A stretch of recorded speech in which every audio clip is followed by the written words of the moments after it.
No soccer tapping today? Nope, nope, nope. No soccer tapping. Okay, I like it. That was last time. We are wearing Adidas today, aren't we? Yes. Yeah, Adidas Day. We Adidas. are. Today's Adidas Day. Ah. Yes, That's Adidas Day. Yep, there it is. Adidas for our German fans, our audience. Trips. All right, guys, what are we talking about today? Oh man, so we're going to talk about a bunch of cool stuff. So what I want us to focus on is this. So I'm the new manager. I'm the new guy, right? Yeah. High five. Cool. Cool. So I'm the new manager. So here's some of the things I've learned. My boss Lawrence is telling me I need to start delegating. Right? Pretty much a lot of delegating. So pretty much you're going to see a video that's going to be posted in the comments shortly. It's an old black and white 30-second clip on just things being plugged in on the old school switchboard. So what I'm doing is I'm just throwing these tasks out there, telling people to go get my water, get my coffee, start my car, whatever it might be. But then also it's how do I get my head out of the weeds and focus on leading a team, let's say of 6 people. So a few things we're going to talk about, and I'll let Lawrence go ahead and kick it off for us. Oh yeah. So we're going to take a look at some of the fallacies around delegating, what it is, what it isn't, some techniques for trusting but verifying, using delegation as a teaching tool, and acknowledging that it's okay for your delegates to fail at their task and what that means for us. That's a bad word. Yeah. What's a bad word? Failure. Failure. Failure is never a bad word. I know. Joking. Yeah. Once is a mistake. Twice is Learning. another story. Yeah. All right. Cool. First, the fallacy of delegating, right? So you acknowledge that when managers come into their role, the expectation is that they're going to delegate, right? We know that Or we delegating, hope so. right? And we hear a lot that delegating is a really important skill for managers to master, and it's often misunderstood or misinterpreted, right? So probably the best thing to do is for us to define what delegating is, and how we view it is that delegating is a process where you intentionally assign tasks to people that you oversee. Okay? And there are a couple of ways to do that. So the bad way of doing that, we'll start with that and get that out of the way.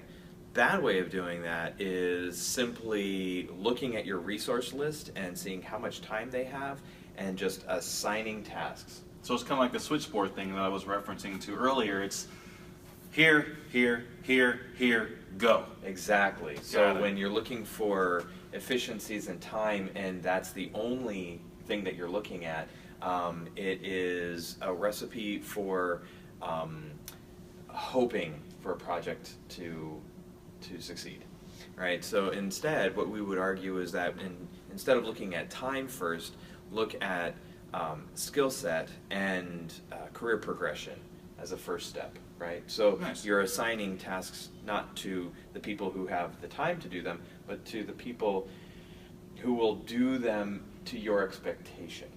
Okay?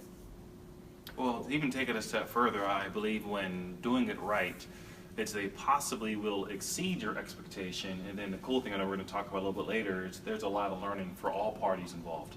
Right, and the first step in getting into that, and even before looking at it as a learning opportunity, is that in general, it's important to have your delegates be trustworthy. So you have to know in the back of your mind, for the sake of the project that you're trying to complete, that you can trust that delegate to perform that task. So whether it's the first time that they're doing it, or they're a seasoned pro, or they are instructing someone else on it, you trust that they're going to be able to do that. The follow-up to that is to verify.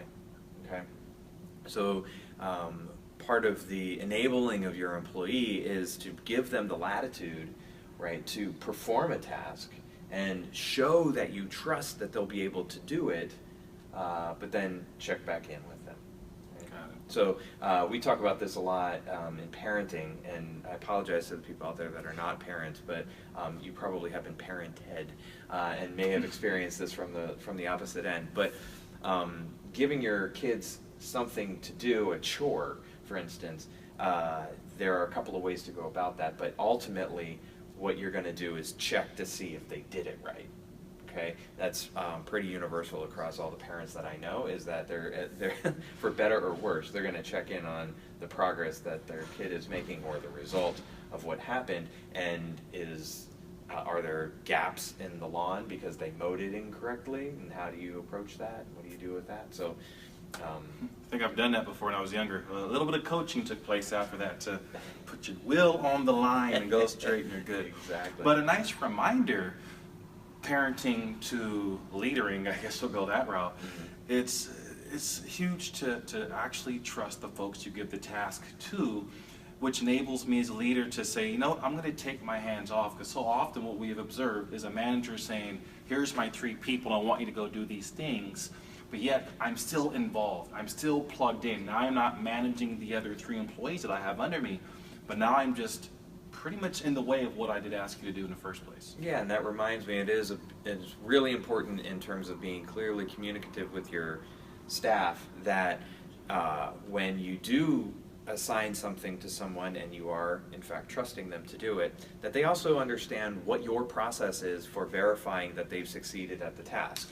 That gives them an opportunity to ask you for more direction, or someone else for more direction along the way, and they know what the expectation is. They know what good looks like, and that helps for you to ensure that the project moves along at the pace that you're expecting.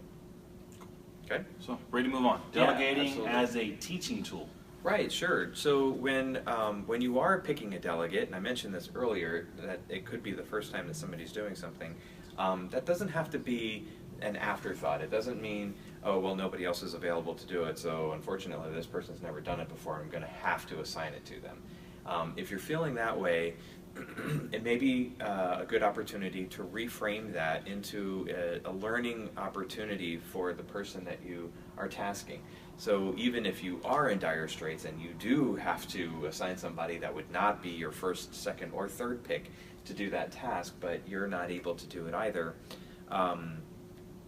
it's a valuable opportunity to use that as a teaching tool. Okay, so that's if it happens by accident.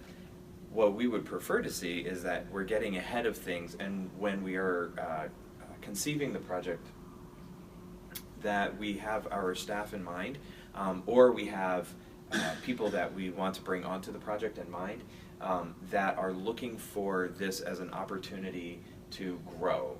And Aaron, do you remember a few weeks ago we were talking about teams and the effect of the overtasked A player and the star player that just keeps getting inundated with stuff?